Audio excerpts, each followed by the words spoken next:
studies. And we often will do introductions around the room before we do the formal introduction of the speaker and go live on the web. And so why don't we go ahead and do that, because it's just an opportunity for us to know who's coming each week, and also for our speaker to know a little bit about his audience. So we just ask your name and sort of an affiliation, either student or wherever you work, or just interested citizen, whatever. So okay. I'm Amanda Owens. I'm a second-year MERC as well as a consultant. Joshua, I'm a student at KSA. Steve Ralph, private. Chris Montier, a faculty member in Civil and Environmental Engineering. Peter Mason, Portland Transportation. Rob Rue, interested citizen. Mark Rizwan, interested citizen. Will Elder, first year MERC. Deborah Wood, engineering student. Sally Minor, Community Studies, Culture, and Ryland. Matt Burko, first year. Ryan Oster, designer for David Evans. Alex Walker, transportation engineer for David Evans. I'm Daniel Friedman. I'm on the Downtown Neighborhood Association board. Peter Bosa, I'm with Metro. Steve Sigety, first year MERC. Hal Pritchard, Department of Biology. Aaron Breakstone, continuing MERC student. Josh Green, a civil engineering undergrad. Leslie Bear with a MERC student. Sue Lewis, second year MERC. Chuck Lewis, GIS consultant. Stephen Lewis, community development senior. Oliver Smith, urban studies. Michael Wolf, civil engineering grad student. Sandeep from Hongwei, second year PhD student in urban studies. okay, excellent. I'm going to wait to see if they'll start the webcasting. For those of you who don't know, we webcast the seminars, so they're broadcast live on the web. They're also archived on the web. We have 3 or 4 years now worth of seminars on the web. You can go back and see some of our great speakers from the past. Oh, okay, great. Okay, before I introduce our speaker, I do want to remind everyone that we are webcasting. So if you ask a question, please use the microphone. There should be one at almost every desk. There's a couple where they've been broken. You need to hold the little touch area, keep the red light lit while you're asking the question, so people who are watching on the web, and we do have people who regularly watch on the web, can hear your question. So just remember to do that, or I'll be nagging you from the back of the room. So without further ado, I'd like to introduce our speaker. Is Charlie Hales, who formerly was a city commissioner for the city of Portland, and while he was in that capacity, was in charge of both the Planning Bureau and the Portland Department of Transportation, which is where he got very involved in the streetcar. He is now vice president of HDR here in Portland, and he's here to talk about streetcars and the taking back to the future. Great. Thank you, Jennifer. You. I really appreciate the chance to come here and have some dialogue with you and, in effect, give you a report from the front of how the phenomenon of the streetcar and the policies that Portland has pioneered with respect to land use and transportation are really literally transforming America now in a very positive way. And in fact, it was the reason why I left city government and joined HDR, is that I believed that the ideas that we had tried out here were needed in the rest of the country. And frankly, I underestimated. It's a little bit like taking a drink out of a fire hose for those of us in the profession to deal with the explosion of interest in transit around the country. So it's a very positive development, and I want to tell you that story, tell you what I think it means here and locally, and hopefully spark a good dialogue with you. Portland's story and reputation are well established. Many of you know this. Those of you who are in the planning program here, in the MERC program, or the transportation program, come here because of Portland's reputation in part. And those of us in the planning professions use Portland examples almost too frequently around the rest of the country. But it's our blessing and our curse. We've tried things out and done things better than most other American cities. And in fact, when I was transportation commissioner, we had an informal motto at PDOT that we wanted to make Portland the best European city in America, because there were no American cities worth emulating. And it's gotten a little better than that. But you know the story. Portland was a frontier town where the farm road met the commerce on the river. It grew organically with the modes of transportation that were prevalent in those days, and ultimately included an elaborate network of streetcars. Portland had about 200 miles of streetcars in that era. I think I do. The little red, maybe it says on, but I hope so. So I'll speak loud enough that maybe the other microphones will pick it up. We had 200 miles of streetcars, and this is the 100% corner in downtown Portland, what we would now call a multimodal transportation system. This is the grand old Portland Hotel that stood where later an ugly two-story parking garage was placed, and later we recovered and built Pioneer Courthouse Square on that site. So this is a street, Morrison, that once again has tracks in it. And in that era, all over the country, streetcars were part of life. They're part of how the city worked. It's how people got around. They ran down the middle of the street, which was one of the reasons for their demise, and that was unfortunate because it meant people had to cross an increasing amount of traffic to get to them. And it was, again, part of a world that is in some ways vanished, but unfortunately in many places is now returning. That is lively downtowns with a lot going on and crowded streets. Another thing we used to say in my time with PDOT, for those of you who are in traffic engineering, is level of service A, if you're in a city, is failure. Level of service F is success. This is level of service F in the transportation engineering world. It's a city street that's so crowded that it's hard to drive around in. But that wasn't the ideal in the 50s, and we got rid of the streetcar systems all over the country. In fact, this is the last day of service saying goodbye in Minneapolis, where they conducted this little bonfire to get rid of the evidence and move on to GM buses running on Firestone tires on Standard Oil gasoline. A nice, helpful outfit called National City Lines, formed by those three companies, went around the country and bought the streetcars and put them out of business and replaced them with that new and improved technology. Since then, we've been having a lot of this kind of ceremony where Miss Concrete and Miss Blacktop have helped us open new roadways. And really for the last 50 years, we have tried to depend so much on one mode of transportation that we've done grave damage to our cities and built a lot of infrastructure where it didn't belong and where ultimately it doesn't work. And where it always has the seeds of its own demise because it always fills beyond capacity once it's provided. This is a postcard from 1958. The message in those days was not that the pedestrian was the primary passenger in the transportation system, but that the pedestrian better get out of the way because here comes the future, and the future is motoring. And if you're trying to be a pedestrian, you're kind of on your own, and you may be in some danger. And those of you who are longtime Portlanders might remember some of these scenes, but this is almost unbelievable that this is downtown Portland. It looks like one of the European cities after the war. But this is actually looking down what is now Front Avenue, across the front of downtown Portland. And almost probably 2/3 of the land area is occupied by cars.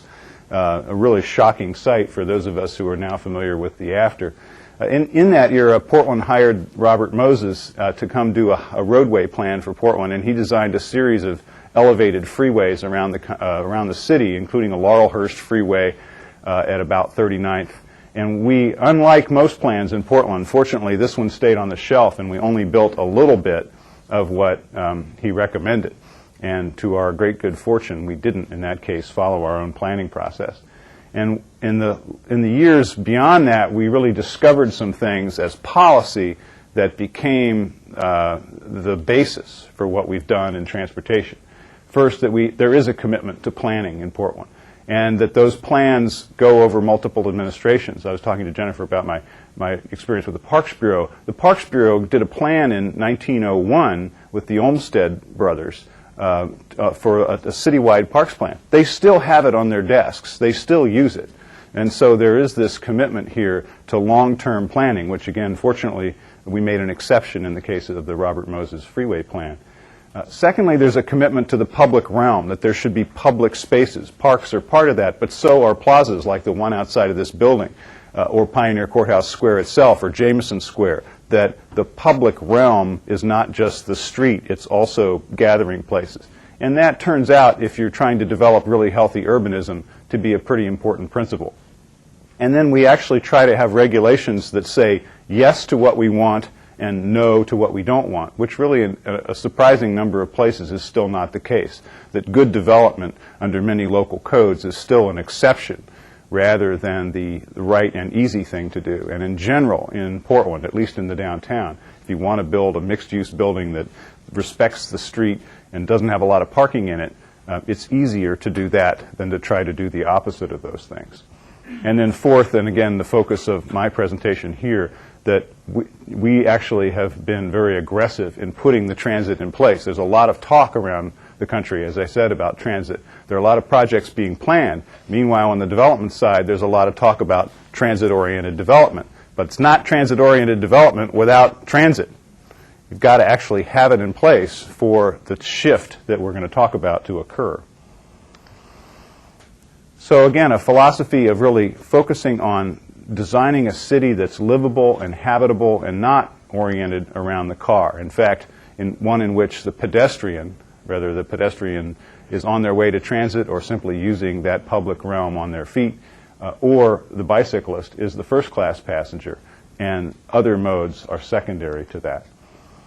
One reason, of course, to do this is that it's efficient, that those other modes use that scarce commodity of that downtown street you saw filled up with cars in 1958.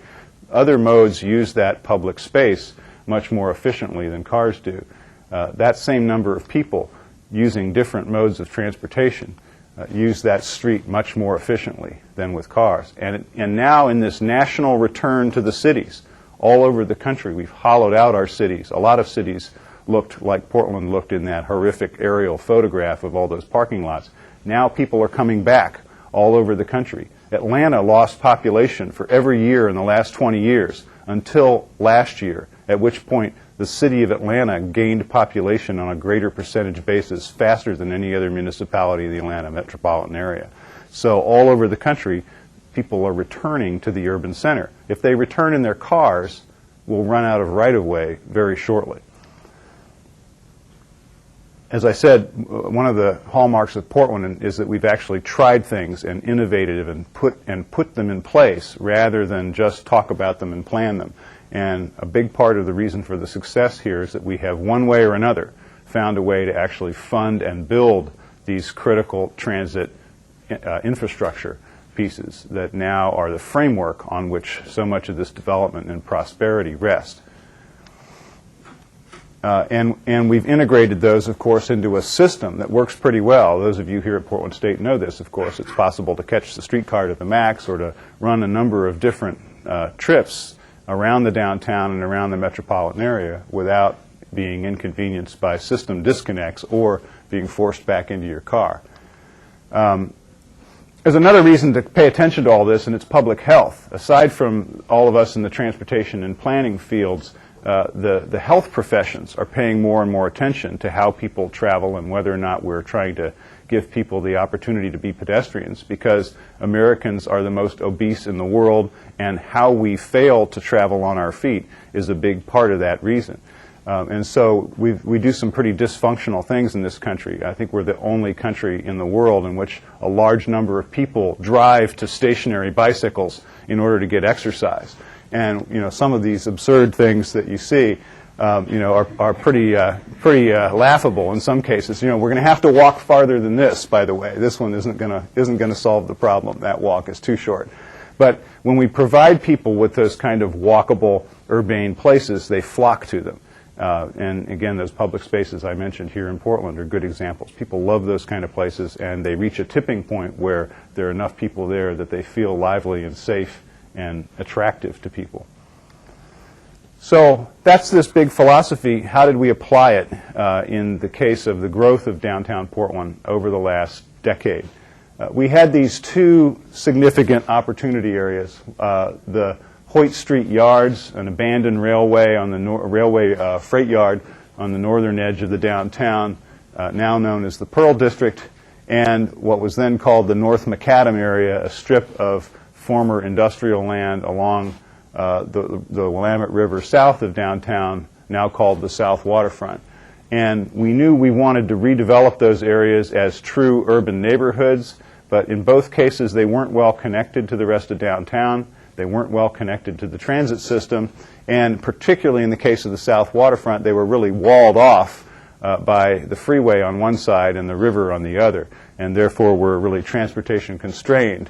So there was a concept in the Central City Plan for some time that there should be some kind of circulator to energize and access these redevelopment areas, and that would allow them to develop as truly urban places. And they were great opportunities, and these are those before shots that I think all of us wish we'd taken more of, because of course this view is long gone and the view is much better now.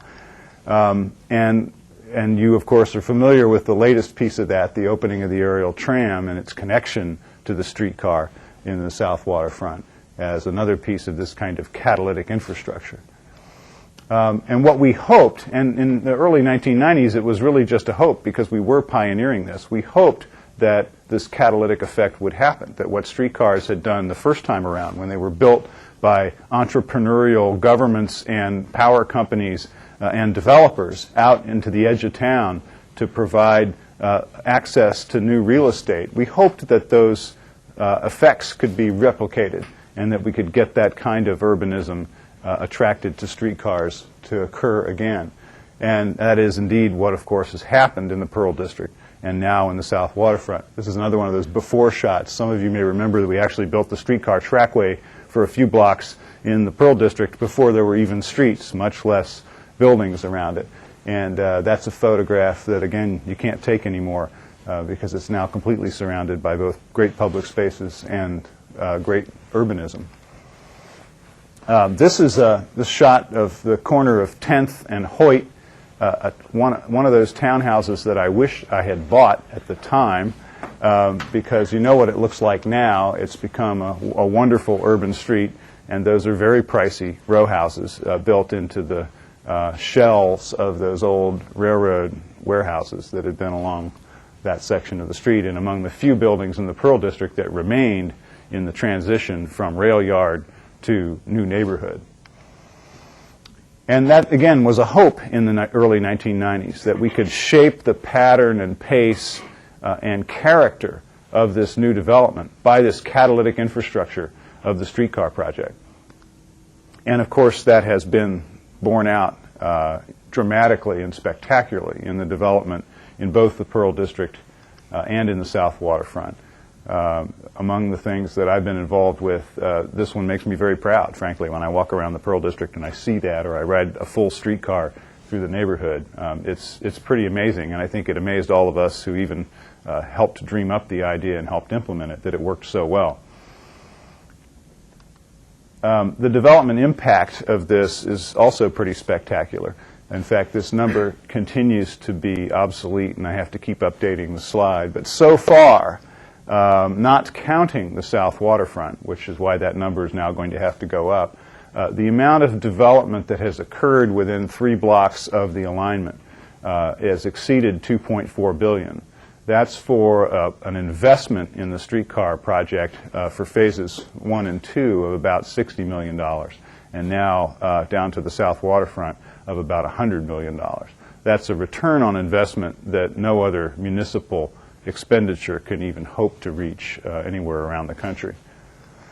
And in fact, it's not only important from a gross numerical standpoint, but also because it has demonstrated what we now call in the profession the streetcar effect, and that is the character and intensity and pace of development change once there's a streetcar in the street. The blue bars in this graph show the pattern of development that was happening prior to 1997 in the corridor where the streetcar was going to be placed.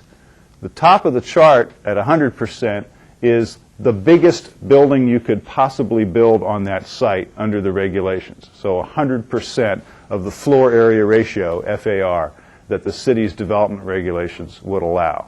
So prior to 1997, what the market was supporting in downtown Portland, in what was already a good downtown with light rail transit and a good bus system and an aggressive Portland Development Commission and other things going for it, as good as it got was in the 30 to 40% range. That is, developers could make buildings pencil that achieved 30 or 40% of the floor area ratio that the city would allow them to build on those sites. Now, since 1997, things have changed, and that's what the red bars represent. Farther than 3 blocks away from the streetcar, even with all the other good things that have happened in downtown Portland, the development community is still able to achieve about 40% of FAR. That's as good as it still gets. But then within 3 blocks, 2 blocks, and 1 block of the streetcar line, everything changes. That delta between what's happening close to the streetcar and what's happening everywhere else is that streetcar effect, and one of the reasons why these projects are attractive and in many cases financeable in other cities. The other thing that's important about streetcars is they attract people to transit that don't normally ride transit and for trips that people don't normally take transit for. This is an extreme example, but there are people that won't ride a bus who will ride a streetcar, and they come out and ride the streetcar in droves. And whoops, I don't need to do antivirus right now. Thank you very much. This shows that additive effect on ridership, that the bus service that roughly parallels the Portland streetcar faded a bit when the streetcar was implemented, but new ridership, some of which is new people living in the new neighborhood, but others of which are people that didn't ride transit before who now hop on, obviously the effect is additive, and that on a system basis for TriMet and for transit in general here, the streetcar has been a plus, not a zero-sum game. And in fact, TriMet's done rider surveys that show that there are people living that urban lifestyle. Look at this, 21% not choosing to own a car, that really depend on the streetcar for that lifestyle. So from a transit and ridership standpoint, they've documented this lifestyle and behavior change that we see in the development world as well. The other thing that I think is important about the streetcar is it creates pedestrian critical mass. You know, we all know this instinctively. When you walk down a street and it's nearly empty, it doesn't feel as safe or inviting, and there's some point at which there's enough people and light and activity on that street that no matter what the hour, we say, what a great place. I could stay here all night. And what the Portland streetcar has done is taken more parts of the city above that threshold. I don't know, maybe no one knows, there's a research project, what that number is. What's the pedestrian density on a 12-foot wide sidewalk on a 200-foot long block where most people would say this is great versus this is scary. But we all know that number's in there somewhere. And that we all know that when the streets are like this then and now, we say, I want to be downtown. This is a bad slide from a visual standpoint, but the information is good. And that is PDOT did a pedestrian survey at the intersection of 11th and 12th and Cooch. This is Powell's Books. Powell's Books had its entrance in year 2000 only on the Burnside Street side. Then they built their quarter block addition on the back corner and opened an entrance there as well. In the meantime, in 2001, we opened the streetcar. And in 2003, 4, and 5, the brewery blocks development occurred on these blocks to the north and west. And so a pedestrian survey in 2000 at the corner of 11th and Cooch found 3 pedestrians in a 1-hour period. In 2005, at the same intersection, 938 pedestrians in a 1-hour period. Again, somewhere between those two extremes is that point at which we say, this is a great street, I love being here, what a great city, versus this is scary, how fast can we get to the car, honey? And that's a very important thing, I say, for the health and life and livability of a city. I mentioned return on investment. Portland is not the only city that has been experimenting this way in the late 90s and early 2000s. At about the same time, Little Rock, Arkansas, not normally held up as a pioneer in urban planning issues, nevertheless opened a great little streetcar project connecting downtown Little Rock to North Little Rock across the river. Tacoma followed quickly after Portland with a streetcar project using the same equipment. Tampa built a line along their waterfront with historic replica equipment like they used in Little Rock. All of these have achieved these pretty remarkable returns on investment. And again, that's the story that has been noticed by other cities around the country and is contributing to this boom in streetcar projects around the country. There's still quite a bit going on in light rail around the country. Almost unbelievably, Phoenix is building a very elaborate light rail system that's going to have, I think, a transformative effect on some of the worst urbanism in the country. And there are other systems that are expanding here and there around the country. But you can see from the number of red stars on this map, there's not a huge surge in activity in streetcars, in light rail, in part because the projects are very expensive. Bus rapid transit, kind of the darling of the Federal Transit Administration for a while, until a recent change in administrations. I think will, at the administrator level, I think there's been a change there, and they're a little more balanced in their approach. But for a while, the FTA was really pushing bus rapid transit as the solution. They're building a project in Eugene that I think is opening right about now. So you're seeing some use of that tool, and it's not a bad tool, and it makes sense in some places. But the big story in transit in the United States is the explosion of projects in streetcar planning and design around the country. And this is a map that I have to update almost every week because somebody is jumping into this and trying to make a project happen around the country. All those red dots are projects where there's planning or construction. Actually, in Seattle and Washington, D.C., those projects are actually under construction now. The South Lake Union streetcar project in Seattle will open in September this year, and the Washington, D.C. Anacostia line, built in some of the most damaged part of the city as a catalytic investment in redevelopment, should open next year. These projects have had those same effects that I mentioned that the Portland projects had. More development, faster development, better, more urbane development than they would have gotten otherwise, livelier streets, redevelopment of rundown historic buildings. This is the site where the South Lake Union project is going. This is an old aerial photograph because now that area is occupied, occupied by cranes. There are half a dozen or 10 cranes right now building new mixed-use buildings in South Lake Union. We're involved in planning a project in Miami where literally billions of dollars of new development are planned along the waterfront north from the downtown, and where there's essentially no good transit connection to the rest of their rail system. And so the Miami streetcar will go north from downtown Miami through a college campus and to a large redevelopment area north of the downtown. Vancouver, BC is planning a streetcar from Granville Island to the waterfront station. They, of course, have a good regional heavy rail system and a great electric trolley bus system, but that doesn't extend to the south side of False Creek. And it doesn't extend to Granville Island, which is always choked with car traffic when the market's open. So this project, I think, is going to take one of the great model cities of the North America to another level. Smaller cities, and that's, again, part of the excitement about this streetcar phenomenon, is it's not just the big cities that can think about doing this. Winston-Salem is a city of about 180,000 people. They've planned a line to link a research park redevelopment area on one end of the downtown to a major hospital on the other. We think we'll be able to make that project happen. Omaha, again, not a paragon of innovative urban planning ideas, is planning a streetcar line that was just discussed in the mayor's State of the City speech there yesterday in their downtown, connecting Creighton University with the old market area in downtown Omaha. Madison, Wisconsin, the Portland of the Midwest, very progressive, very left in their politics, and they're planning a streetcar line to connect the epicenter of that leftist thinking, the University of Wisconsin, to the redevelopment area on the east side of the downtown. So we think this is an exciting time. This is my nephew, Aiden, outdoors here in the Portland State Plaza.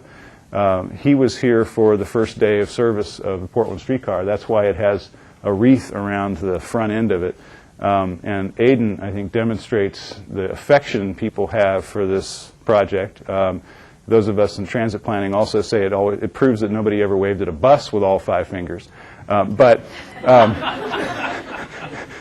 nevertheless, it shows that hope and excitement that I think attaches to this phenomenon. And as you can tell from my excitement about this, I think that what we're about here in this profession, those of you who work in it and those of you as citizens who are interested in it, is probably one of the most important things that we as a country are doing at a time where we're really on a cusp of making the right decisions as a society that will make us sustainable, or continuing to go down a path of unsustainability and damage to the planet that is irreversible. I think this nexus of land use and transportation is where a lot of that change can be made. And so for me, as both an activist and a professional in this field, I think these projects are hugely important. And if we can transplant them to 20 or 30 or 50 or 100 cities around the country in the next 10 years, it will not only make those cities more livable places, but we can literally help change the course of the country onto a more sustainable path. So I commend this work to you. Those of you who are getting ready to enter the profession, I hope you have a chance to work on these projects because I think they'll make a great difference. And with that, let's kick off some discussion and dialogue, taking off from there. Yes? Yes, please. I've got a real loud voice. Okay. I'm really opinionated, and I love the streetcar. on the web, though, if you don't use Somebody press the mic down okay. close to him. He's got it. There you go. Okay. Basically, I'm really concerned about our mobility culture and exclusion of those of us who use wheelchairs. Mm-hmm. Did I see on your slide a bunch of folks in the distance there in wheelchairs? I couldn't really tell. It might have been in one of them, yeah. I wish they would show us close up. Yeah. And the Department of Transportation has really done us a disservice in promoting a walkable city, because this is a mecca for my community.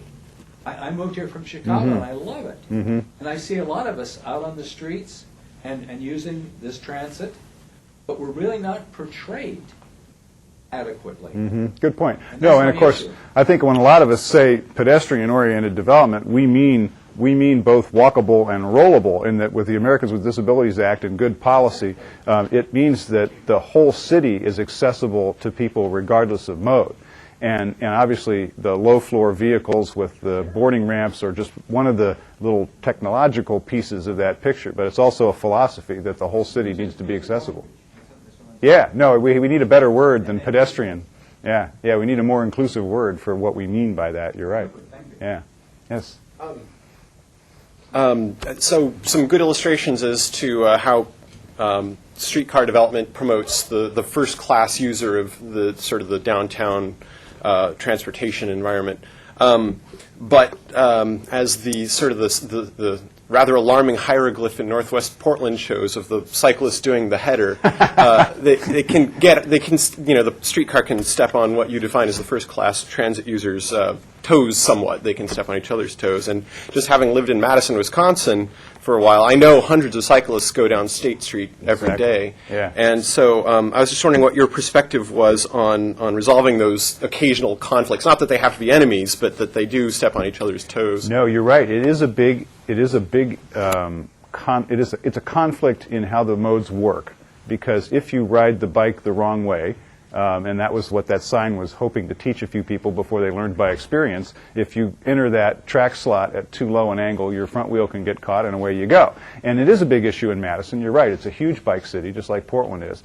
And there's no snappy answer to how you resolve that, because tracks in the street and bicycles do have that conflict. Now, there's some things you can do with bike lanes. As you may notice, there's a bike lane in Northwest Portland on Lovejoy where it actually chicanes around the stop. That's one solution.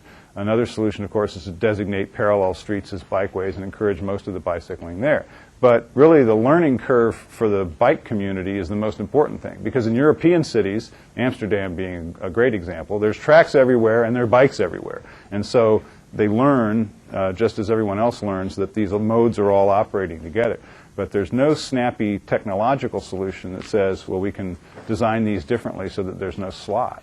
So that as long as bikes work the way they do and streetcars do, we've got that problem to solve. Yeah, the sign shop had a lot of fun coming up with that sign because there was no standard sign out of the catalog, for that. And the Portland Office of Transportation sign shop actually created that graphic and printed them up. So I'm surprised people haven't stolen them because I think they're kind of cool. It's just sort of a follow-up. Just what you were saying there actually sort of made me think about maybe taking a bike boulevard approach for the parallel street and putting in some of the bike boulevard amenities that we have in Portland to make it more bike-friendly, but in nearby corridors. Yeah, and another solution from a design standpoint, and you see this on Harrison Street, and we're designing a project in Tucson where this is the case, where the streetcar is operating in the left lane and using center median platforms, and there's still a striped bike lane on the right side adjacent to the parallel parking. So you remove that conflict if the streetcar is not operating in the right-hand curb lane, as it does most of the way here in Portland. So that's, if they're big enough, if the right-of-way allows the use of a center platform, then that's one way to solve that problem. Yes?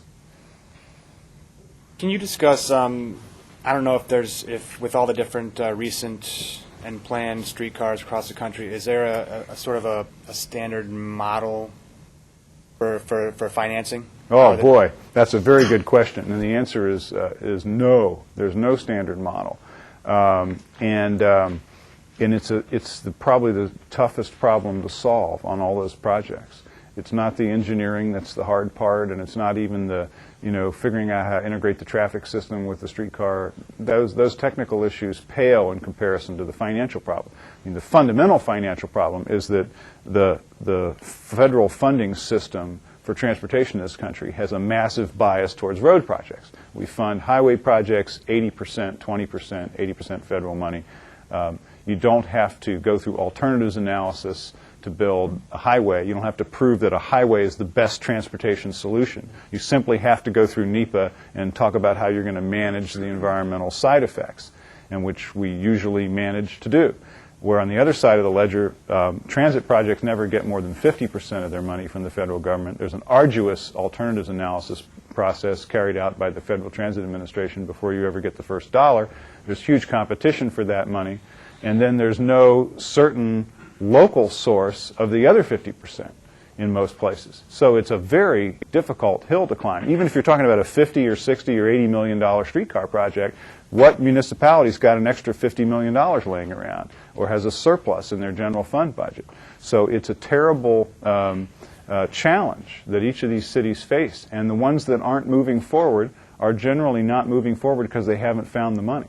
Not because the public doesn't want it or there's not a ridership forecast that works or they can't solve the engineering issues. So every one is a one-off. Every finance plan for these projects is different from the last. And in fact, in the Portland system, each phase has been funded a little differently than the last one. So that's the biggest problem of all in this whole movement. Yes? As a follow-up to that, do you think with the Democrats now in Congress that will change? I hope and pray. And the fact that Earl Blumenauer is in the position that he's now in Congress, having helped launch this project when he was here, and having Peter DeFazio as the chairman of the subcommittee, is the best news that the transit industry's had in a long time. So we could have even better news in 2 more years at the presidential election. So the combination of that change in Congress and a new administrator at FTA, Jim Simpson, gives me some hope that the feds will be more help and less bureaucracy. Any bills in the pipeline? Well, there's the massive reauthorization bill that gets supposedly done every 6 years, and that's where the program authority for these funding programs is housed, and that will be coming up again in about 2 more years. And of course, again, Earl Blumenauer and Peter DeFazio will have a lot to say about that bill. It's not so much that they need new legislation; it's that they need more money and less red tape at the FTA to get these projects funded. So if that could be accomplished with appropriations and just changes in rules at the FTA. So in other words, you don't have to pass any new laws to get the federal government to be a better partner. Just to have more money and a better administrative process. Yes, Jen? You had a question come in on the web, and I'll remind people who may have come in late, when you ask a question, try to remember to use the microphone if there's one near you. We had a question come in on the web, and I'm going to expand on it with sort of my question. The question that came in was, what's, if you know, sort of the average trip length for streetcar riders? And then my question was, particularly in Portland with discussions of extending it to Lake Oswego, what do you think the appropriate scale of the streetcar is? Because obviously it is slower, which seems to work in a congested, dense place where parking is expensive, et cetera. But I wonder, when we start talking about extending it to longer distances, you know, how successful it would be for longer distance travel, because it's not as time competitive. I'm sorry, what was the first part of the question? I understand the distance issue. Yeah, how long, if you know the average trip length? Trip length, sorry. Yeah, well, I think the average trip length on the Portland streetcar is about 3/4 of a mile. And so it's not very far. We sometimes call this a pedestrian accelerator. It operates a little bit like the moving sidewalks in an airport. You jump on, you ride for a little while, you jump off. And particularly because most of it is fareless, that really works very well in downtown Portland. You know, you're right, there is an outer limit at which this technology doesn't make sense anymore. And Lake Oswego, 6 miles out, might be about that outer limit. I think the Lake Oswego extension makes sense because for much of the way, there won't be very many stops. Once it leaves the south waterfront, or actually once it leaves the Sellwood Bridge going south, there might only be 1 or 2 more stops before it gets to downtown Lake Oswego. So it can run at 45 or 50 miles an hour for much of that 3-mile distance. So there's but beyond that, come on, I think the streetcar is no longer the right technology. So there's some point of travel time and distance at which this isn't the right tool anymore. And I think, you know, we've seen both with now the length of the streetcar line from the south waterfront all the way up to Good Samaritan Hospital. You know, that's a long ride. That's a 45-minute ride. Just as it's a 22-minute ride across the downtown from Goose Hollow to Lloyd Center on Max. In both cases, the local is very slow, and with light rail, we tried to have it be both the express to the suburbs and the local downtown, and there's a little bit of a, I don't know how he did that, or who did. Oh. Maybe I need to move around more. Is there a motion detector at work here? Or a power failure? So, yeah, I think they're going to be fantasies about using streetcars beyond their practical limits because of some of this enthusiasm, and there is a point at which it doesn't really make sense anymore. Yes, back in the back there. I was wondering, in your opinion, how successful do you think somewhere like the Pearl District would be in attracting development and residential people without the streetcar? Oh, I think it's very clear, particularly when you talk to the developers and what they've heard from their customers. And in fact, we saw the market change in the Pearl District for those developers that were first trying to make it work down there. We saw the market change as soon as the streetcar project was funded and assured. As soon as they could tell their buyers, it's going to be right out there in 10th. As soon as that was true, you know, you ask John Carroll or Homer Williams or Al Solheim, they say that's when everything changed. And that perception of permanence and that this cool transportation thing is going to connect me to the places I want to go, that's what changed the marketplace down there. And in fact, what was planned for what is now the Pearl District, before the Pearl District plan and the agreement with Hoyt Street Yards and the streetcar, was basically a suburban office park. When I came into City Hall, that's what was on the books. That was the adopted PDC and City of Portland plan for the River District, was basically, you know, cruise way north. And it would have been a disaster and a disappointment. And fortunately, Homer Williams and his partners came along and said, you know, couldn't we do better? By the way, I mean, those of us who are in city government need to always acknowledge it was actually the developer in that case who came to the table and said, let's raise our expectations and do a better job with the development of this neighborhood. So, you know, good ideas are not always confined to the public sector, and Homer deserves credit for that, among many other things. Yes? Yeah. I think you probably know that there's a Citizens Advisory Task Force report to TriMet that suggested either the abolition of Fairless Square or its a substantial reduction in size. And the rationale had to do partly with fare evasion and partly with undesirable conduct on various streetcars and buses and the MAX. And I'm wondering what you think about that report and that recommendation, and also what is the rationale for, what is the foundation of the idea of having a fareless zone, and should it be, in fact, extended or reduced or kept the same? Good questions. The rationale was you want to get people to take those other trips of daily life other than the commute by transit if they possibly would.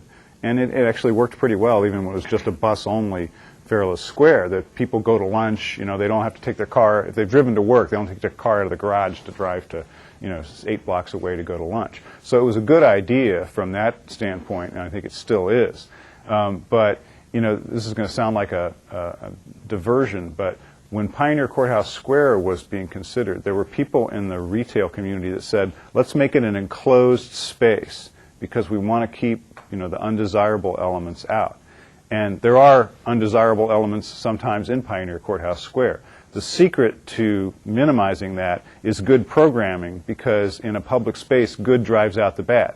If law-abiding, good people are there in such numbers, bad behavior is sort of escorted to the sidelines. Well, that takes more effort. I mean, it's more work to have something like a fare-free zone or a Pioneer Courthouse Square than just charging fares and segregating. So it means that TriMet and Portland Streetcar and everybody else has to work harder at making it work. But I think it's worth the effort, because having this free circulator makes the whole downtown a much more healthy organism and makes people take trips on transit that they never would. And so I'm a big supporter of the fareless zone, and I think it should be expanded at least to the Central East Side. I think it's been expanded to Lloyd Center with MAX, and that's great. Beyond that, it starts to become absurd. I mean, you have a whole fareless system at some point, which would be nice in many ways, but very expensive. So I like where we are on that issue. I think more cities should do it. A few others have, but not as aggressively as we have here. Yeah. Good issue. Yes. Go ahead. What were some problems with the Portland streetcars? What could have been done better now 5 years later? This is going to sound a little pretentious, but actually not much. I mean, I think by dumb luck and perseverance, we ended up with a real winner. There was a lot we didn't know. I mean, we guessed in some cases and just pushed ahead. I mean, we didn't know how we were going to fund the operating budget when we approved the capital construction. So we used to say on the project that our hero for the project was Macabre, who's the character in Oliver Twist who was always saying, something will turn up, something will turn up, just keep moving. So I guess I'd say there's not anything in particular or anything significant that I'd say I would do differently. A couple of minor issues. The shelters are too small, and that's because now a lot of people are riding it. And we didn't have much money for shelters when we first built it. So if we could do it all over again, I'd put in bigger shelters from the beginning. It is slow in part because we were cautious in our use of signal preemption, and the technology is there to allow the streetcar to call for the green or hold the green and, in fact, make the cars wait so the streetcar can get through. I think we should now tune up the system and use that technology so the streetcar moves faster and traffic on crossing streets has to wait. There are a few places in the system where downtown traffic is now holding up the streetcar, particularly on 10th down near the library. You'll notice there are lots of times where the streetcar is stuck in traffic, inching its way down to its own stop. What we should do in those blocks is make the right-hand lane of that 3-lane street right turn only except for streetcar, and dump those cars out of that lane and tell the motorist, you sit in the other 2 lanes if you're going down this street, or you get out of the way if you're in the right lane so the streetcar can get through. So there's some tune-ups like that I think should be made. But is it in the right place? Is it on the right streets? Yes. I think the macro design of the project remains valid, and that there's some minor adjustments like that are warranted now, but I certainly don't look back and say, oh, we should have done this. Yes? How are most of the transit corridors determined in this project here in Portland and in other cities? Is it more by land availability, or what's the best corridor going to be? That's a very good question. I think my summary of that process is that you need to put a streetcar project where the pedestrian density will be the greatest once all the plans are accomplished. So the Pearl District is an example of that. There was no pedestrian density you saw in the slide there at the beginning, but yet once the Pearl District plan was accomplished, there was huge pedestrian density. So you put the streetcar in those places where, both because of existing destinations, libraries, universities, there are lots of potential riders, and through as much redevelopment as you can, because that's going to contribute to that catalytic effect, which is both development and riders. Now, that's a good planner's answer. The other answer is Willie Sutton's answer, which is, they asked Willie Sutton, the bank robber, why do you rob banks, Willie? And he said, that's where the money is. So you, in part, build streetcars where you can finance them. So the extension to the south waterfront happened, and an extension, say, out Hawthorne didn't happen because there was money to extend the project to the south waterfront. And that's a good reason, too. But in terms of, from a planner standpoint, you want to put them where there will be a lot of pedestrians to accelerate. Now, some places not to go, in my opinion, don't go to a big arena.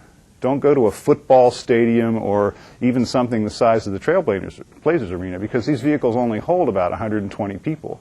So if that thing disgorges 10,000 people at once and all you've got is streetcars to serve it, that's not a good match, which is why having Max serve the Rose Garden works a lot better. Yes? You were just talking about the unique nature of this streetcar and the development possibilities. What catalyst would it take to actually move it into other transit corridors, like the Hawthorne or the Belmont or different areas? Well, up to now, because there's no funding stream to, say, convert a really busy bus line like the number 14 to streetcars as an upgrade, there's no federal or local financial mechanism to do that. So we depend on redevelopment for the money, and therefore, and also to have the density to support the riders. Actually, while I was still transportation commissioner, right after we opened the first line, I was visited by a delegation from the Belmont and Hawthorne Business Association and from the two neighborhood associations there, Richmond and Sunnyside. And they said, Charlie, streetcar's great, we love it. Next one's got to come to the east side. You got to come right out Hawthorne. And I said, that's great. I love the sound of this. And by you got to come out Hawthorne, you mean you want us to demo all those nice old storefronts and build 6-story buildings all along both sides of the street, right? And they all ran screaming from the room because they didn't want to change Hawthorne that much. So that's kind of another answer to your question, is you put streetcar projects where you want the change. You put the catalyst where you want the catalytic effect to occur. And so a street like Hawthorne is difficult because it's good as it is, and they don't want to change it that much. That's one of the reasons why there was such the high return on investment with this. I mean, but right. Where can you sacrifice that? And was it 4.8 miles for this one, and hovering around 2 to 3 miles for some of the other examples that you used? Yeah. Do you think it's realistic that we could get back to the 200-plus mile network that was here previously? I don't think we'll get back to that, but it's a good question. I mean, if we had 200, where will we stop in the second swing of the pendulum here? Not at 6 miles, surely. Maybe 20, maybe 40. So there's a lot of miles. Well, we could do more of the net instead of like the centralized network. We could have just like this streetcar does. Radial out. Yeah. Oh no, you're right. I mean, I guess the other real strong theme in my work, and something that when we're advising cities on these projects that I really push for, is find that first 2 or 3 miles and get it in the ground. Use local money, rob a bank, whatever you have to do. Get the first 2 or 3 miles in the ground, because then all the politics change. I mean, a lot of these cities on that map that are working on streetcar projects haven't had their first rail project yet. Okay, and it's really hard to build your first rail project because nobody in the community knows how great it's going to be. There's this whole cottage industry of people, Randall O'Toole and Wendell Cox, who go around the country with fatuous, phony arguments about why transit doesn't work and kills people and destroys communities. And so they get on the local conservative radio talk shows and scare everybody. It's really hard for a Madison or an Albuquerque or an Omaha to get over that hump and build their first transit project. Now, once the first light rail line opens, maybe funded by the federal government, or once the first streetcar line opens, everybody starts to get it, and it gets a lot easier to build the next phase. So, above all, try something. Get the first piece in the ground, put it in a place where there's enough redevelopment that everybody will say, wow, that worked, and then the next phase is easier. I mean, Portland, we just opened the fourth extension is what opened to River Place. To South Waterfront in October. That's the fourth extension, and we opened Phase 1 in 2001. So once you get rolling, you've got momentum. Do you think Oh, sorry. Oh my gosh. Do you think that putting a streetcar on the Burnside-Couch couplet goes along with this sort of thing? It seems to me that that's already reasonably developed. Yeah, I'm not so sure that one it makes a lot of sense, frankly. And you can tell, I think streetcars are great. And there are a lot of streets that would benefit from having a streetcar. There are very few streets that it would be a bad thing to have one. But we ought to make sure that every project is a success and that people keep saying, that's great, we need more of it. So I'm not sure if Burnside-Couch, given what's already been developed and the other issues there with Burnside in particular, I'm not sure if that's where I would go next. Yeah. I think the Lake Oswego extension and the East Side Loop, they both make a lot of sense. I think MLK North would be a great streetcar street. Was and would be again. Yeah. Yes. So this question goes back to Lake Oswego, the plans down there. I know that a couple of the proposals call for a small park and ride lot at the end of the line. So I'm just wondering if there are other streetcar systems that have been built across the country that have employed park and rides, and what your thoughts on mixing those two. Yeah, good question. Generally not. Generally there have not been, in fact, I think maybe without exception, I don't believe that there has been a park and ride lot or park and ride structure built on one of these streetcar lines. I was going to say there have been some others that were built for other reasons. Like there's the convention center in Tampa, and then there's the transportation center that's got the Sounder connection in Tacoma. But I don't think it was built with the intention that people drive downtown, park, and get on the streetcar. With maybe there's some of that effect happening. So these are urban circulators. They're for people that got, so far at least, they're urban circulators. They're for people that got downtown one way or another on light rail or commuter rail or car or whatever, and then they need to get around. Now, that doesn't mean it couldn't be. So if the Lake Oswego situation was physically different, I would say that'd be a good place to put a park and ride at the end of the line. The problem is the end of the line is at the epicenter of their redevelopment area, and using it up with a parking structure is just the wrong idea. So, again, there might be some shared parking that's retail and housing parking in the evenings, and commuters use some of that inventory during the day. But that scarce resource of the foothills area in Lake Oswego needs to be used for a great urban neighborhood that's just dense enough to justify getting a streetcar there. And if you use up a lot of that acreage with storing cars, the whole equation won't work. So it's tough. But if it went to, if you could get the streetcar to, let me think of if we hadn't built the Interstate Max line, and you could take a streetcar up interstate to the PIR and use the PIR as a huge park and ride for Vancouver commuters, okay, that would be a good application. But nobody's tried that yet. Yes. I've heard competing figures on operation and maintenance costs of streetcars versus buses. I mean, obviously, qualitatively, they're two different things. With everything that you based your presentation on. But what do you have a stance on the numbers, the actual numbers of once the capital costs have already been? Yeah, once the capital costs, which of course are much higher. Once those are taken out of the equation, streetcars are a little less a little less expensive to operate than buses, in part because of the electricity, the durability of the vehicles, and the fact that at least in the vehicles that have been purchased here in Portland, they're very reliable, and they haven't had a lot of maintenance issues. They've been 99.96% reliable in their first 4 years of operation. So the maintenance, no bus achieves that, and they don't last anywhere near as long. So yeah, once you get over that big capital hump, then you've got a vehicle that's going to last 50, 60, 80 years with replacements, and that makes it worthwhile. Yeah. Yes. Just curious how you would respond to the charge to those who would charge that the streetcar trend represents a certain gentrification of transit. It does. I would concede the point. And in fact, it's another thing that I think we shouldn't be shy about, and that is cities are either going to grow and prosper or they're going to decline. And in fact, one of the secrets, I say, of Portland's success is that many of the wealthiest people in Portland live right up there in Portland Heights, and they can see their downtown. And some of them walk to their office. And so having the wealthy and the upper middle class invested in the city, just as we have other economic groups invested in the city, is a good thing. So does that mean we shouldn't have an affordable housing agenda? Of course not. And we have some affordable housing along the streetcar line, thanks to a particularly good housing authority here that's done a good job. So we should have mixed income neighborhoods, but that's a matter of policy and investment by the city, not a natural effect. The natural effect is when you build infrastructure, you change the real estate market. When you build a new interchange, the farmer goes out of business and the Walmart comes in.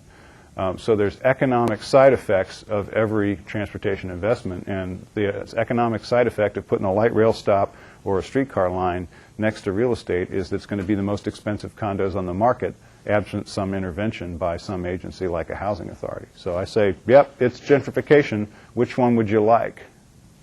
Choose one. So I don't think we can play games with that issue. It's real. Yes, Jen. There are a lot of questions on the web. I'm not going to be able to. We must have at least a dozen people watching us on the web today, at least. One question, do you have any information about the relative energy efficiency of streetcars versus other transit modes? You mean on the vehicle itself, no. Obviously, they're electric, and they're transporting a lot more people per vehicle than cars. So I suspect that on a basic energy basis, that the streetcar is not a pig in terms of energy. I do know that the most recent numbers that Metro calculated was that the travel patterns engendered by the Portland streetcar and the people that live and work along it have avoid 31 million vehicle miles traveled each year. So the energy consumption avoided by those 31 million vehicle miles traveled is huge, and whatever it costs the streetcar to run is a drop in the bucket on an energy basis compared to that. Yes. I'm just curious, as somebody who's lived in Portland and worked on these projects for the last 12, 13 years, I think we take it for granted that we all know the difference between the streetcar and the light rail system and the old vintage trolley and now the aerial tram. But when a visitor comes to town and they say, "Where's the trolley?" Yeah. How do you answer that question? Well, you're right. And in fact, it's like our lack of a good word for true multimodal pedestrianism. There's a word problem with streetcar and light rail, and that is they're just chunks of a continuum between the smallest version of a streetcar and the biggest light rail vehicle. In Europe, they call them all trams, and they're every different size from this long to that long, or 1 car to 8 cars, and they run on the same gauge. They use the same electricity. There's really just a spectrum, but we call one streetcar and the other light rail. It's mostly a matter not of the vehicles, but of how they're used. When we say light rail in this country, we generally mean multiple car vehicles, multiple car consists of vehicles that are going from the suburbs to downtown and achieve highway speeds and use a dedicated right-of-way for most of that distance. When we say streetcar in this country, we mean a single vehicle operating in traffic, usually as an urban circulator, and sharing the right-of-way or sharing the travel lane, not having an exclusive guideway. But on the equipment level, the Europeans look at us and say, well, aren't these all trams? And they're right. Yeah, good point. Yes? By introducing the streetcar into the neighborhood, does it have an effect on crime at all? Well, I say it does. I can't prove it, And I guess you could prove it if you looked at the statistics. But again, back to that intersection that had 3 people on it in an hour versus 900. I'd take the 900 every time because Jane Jacobs was right. I mean, eyes on the street work, and good drives out the bad. Whether you can demonstrate that statistically in Portland, I don't know, because I don't know those numbers. But that's my sense, just as a citizen walking around and riding the streetcar around. I don't see, I certainly don't see any evidence to the contrary. But there's another good research paper for somebody here. Yes. Was there a certain European city that inspired Portland's streetcar? All of them that we visited. We actually, one of the most entertaining things I did as a city commissioner is we actually went on a streetcar shopping trip. When we were close to moving forward on this project, we solicited bids from manufacturers to supply the vehicles, and we got proposals from 3 different manufacturers, all in Europe. And we actually went on a whirlwind trip where I think we visited 6 cities in 6 days. And in 3 of those days, we visited the plants where they were building this equipment. And in other days, we were actually going to a city where they'd sold it and where it was operating on the street in regular service. And so if it was Tuesday, this must be Dusseldorf, and we were visiting the Siemens plant or riding the Unicon streetcars. And I think that trip, for those of us that were involved in the project, John Carroll, who is head of the Citizens Advisory Committee, one of the developers now real active in the downtown, and the people from Shields, Oblis, Johnson, and I, that trip really helped reinforce the belief.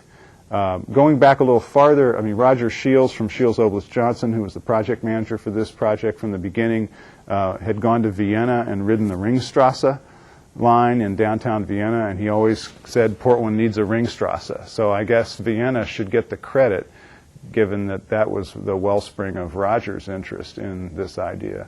So Vienna, if we could be as nice as Vienna after we're all done, we should be proud. That's a great city. Yes, Walter. Hi.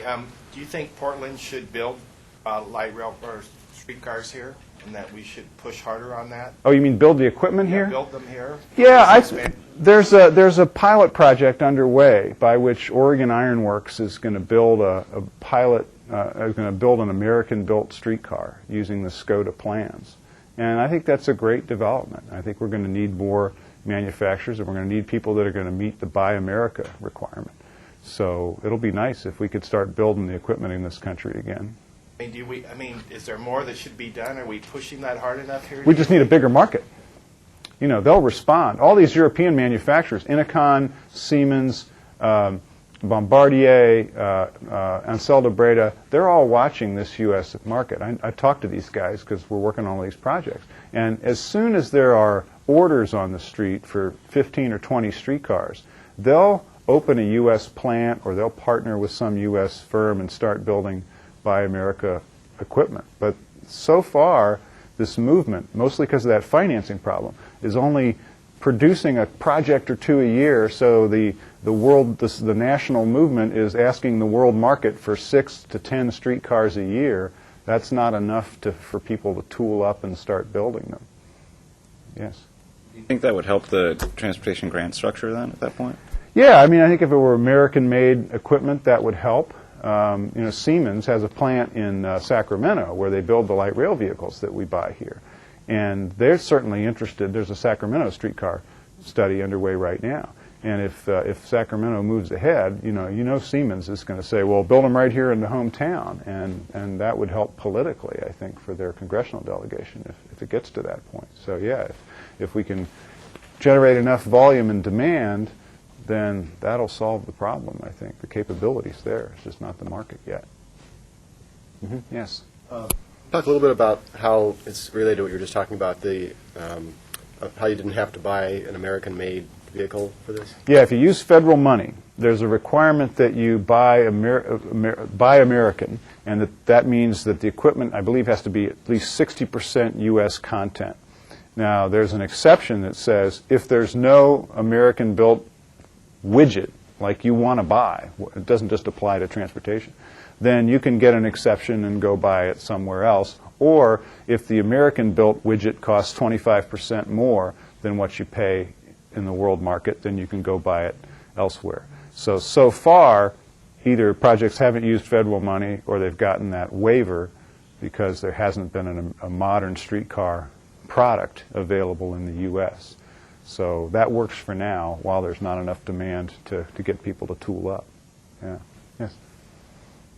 I guess maybe this might be a little bit off topic, but have you thought a little about the over-dependence of the transit system on the steel bridge? And if we have a seismic event and that bridge comes down, the whole transit system comes to its knees?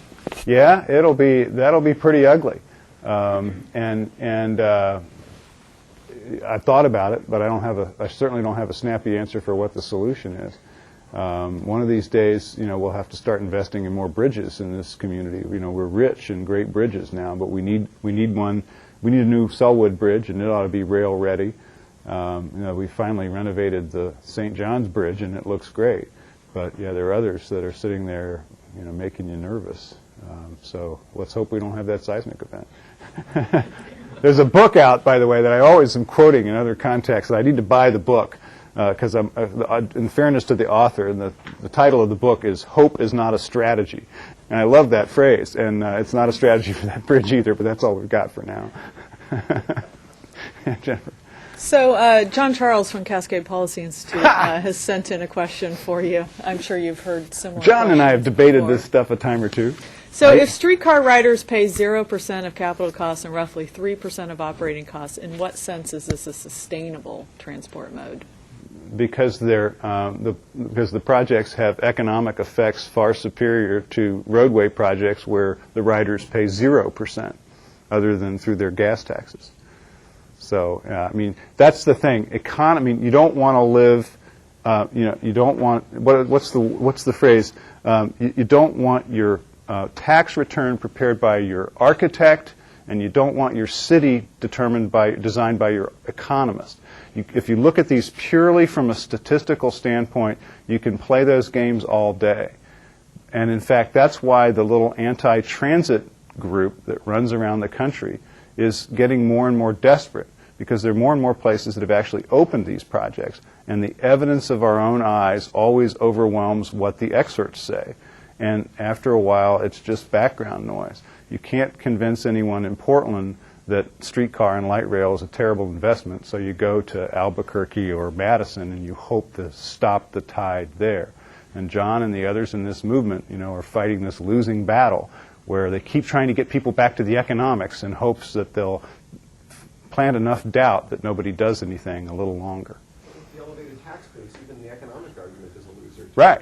Yeah. Now, it's not in the same fund. The TriMet operating fund is not being benefited by the real estate. But come on. Yeah. Well, actually, my successor in city government is Commissioner Randy Leonard. And Randy's a great guy, but he's a firefighter and a state legislator. He had no transportation background, like most of us when he came to City Hall. He didn't know these issues. And he was actually opining in the newspaper about he wasn't sure if we could continue the subsidy for the streetcar. And then somebody sat him down and said, okay, Randy, $2.4 billion times the city's tax rate. And Randy got it and stopped talking about the subsidy.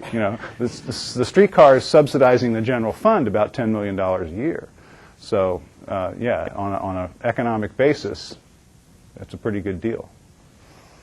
Yes. Do you ever go around to various cities kind of that are sort of lukewarm or even against streetcars or whatever and kind of advocate for it and say, hey, you guys should do this? Yeah, I do a lot of presentations, and I think some of it helps. What's even more helpful, though, is there are people in some of those cities that have made it their own cause to bring people here. There's a guy in Cincinnati named John Schneider who's a small-time real estate investor downtown and a civic activist, and he has brought 25 delegations over the last 15 years from Cincinnati to Portland. He's bringing another one out next month that includes the mayor of Cincinnati. He's brought 250 people to Portland to ride the streetcar and light rail. And then there's a guy who's now a state legislator in Tucson named Steve Farley who's doing the same thing. So those kinds of efforts to bring people here are I think, even more powerful than taking me or anybody else that's been involved here as a talking head elsewhere in the country. We all do it, and I think it helps some. We had this delegation. One of John Schneider's delegations from Cincinnati was here, and Cincinnati had tried and failed to pass a big light rail funding measure, and it went down in flames, like 75-25. Terrible, disastrous failure at the ballot. And in the wake of that failure, the board of their version of Metro, the MPO, had been changed. There were new board members appointed. They fired the old executive director and hired one who they selected specifically because he was anti-rail. We don't want to talk about rail anymore. We don't want anybody running this outfit that likes rail. You get the job if you don't like rail. So they hired this guy who was the anti-rail guy as the MPO director. And then he came out on one of John Schneider's delegations to Portland a few months ago. And they were all nervous that he'd even come on the trip. Oh, why is he here? Oh, he hates it. What do we do with him? You know, and I talked to him a lot. And, you know, when we took him on the tour of the streetcar, and we walked around the corner of the OHSU building in the South Waterfront. And this guy was a former corporate executive in real estate. Okay, that was his background. He walks around the corner of the OHSU building. He sees the cranes of the John Ross and the other towers on the waterfront. He looked at me and says, "Now I get it." You know, so that was this wonderful teachable moment where he saw it, you know, with his own eyes. I don't know any presentation in Cincinnati that could have done that as well as him seeing it on the street. So I really try to encourage people to come. Yeah, I mean, I know there was some talk about an LA streetcar project, but it hasn't really gone anywhere. But I think if the best thing we can do is get some of that kind of interchange going. People from here go there, sure, but it's even better if they come in the reverse trip. Yeah. Yes. You've mentioned that the streetcars really make sense where you want new development or redevelopment. I can't help but worry about kind of my own neighborhood corridor like the Beaverton Hillsdale Highway, or you've mentioned other areas where there are already busy bus routes, but it seems like maybe a more efficient transportation would make sense. It sounds like funding is one of the problems. I guess a second part of the question would be, do they handle this differently in Europe? Are they more likely to add a streetcar in an already established area? I don't know the answer to that question. I do know that they typically build the streetcar line out to new development, that they do very much what we did with the Pearl District. I mean, I saw a new neighborhood in Potsdam, you know, not long after the collapse of the Berlin Wall and the separate Germanys. You know, there was this economic surge, and Potsdam was expanding, and they planned the new neighborhood. You know, it was all on paper. They'd finished the plan. First thing they built was the tram line. There was a tram stop out into the fields. Nothing else was there, and everything was going to grow around that tram stop. So I do know that practice is seen in Europe. But whether they go back and add, well, they've done it, yeah, in a few cities that I've heard of, not visited. They have gone back. Milan, for example, has added light rail, in effect, a tram line right into the heart of the city. And Toronto, which is halfway between an American city and a European city, took the Spadina Avenue bus line, which was like our number 14 on Hawthorne, a very popular bus line, and upgraded it to a streetcar. Ridership went up 25 or 30% after they did that. So at least I can think of those examples where there has been that upgrade approach. But of course, they're funded differently. I mean, in Europe, everything's funded differently. And I don't even know how they do it, but it's different than here. I think that's maybe a good place to end. Thank you very much. Well, Before thank we you. thank our speaker, I'll announce next week's speaker, which is actually me. I'll be talking about a survey we conducted about bicycling in the Portland region, so some findings from that survey. So thank you very much for coming today. Thank you all. I enjoyed it. And good luck to you. Thank you.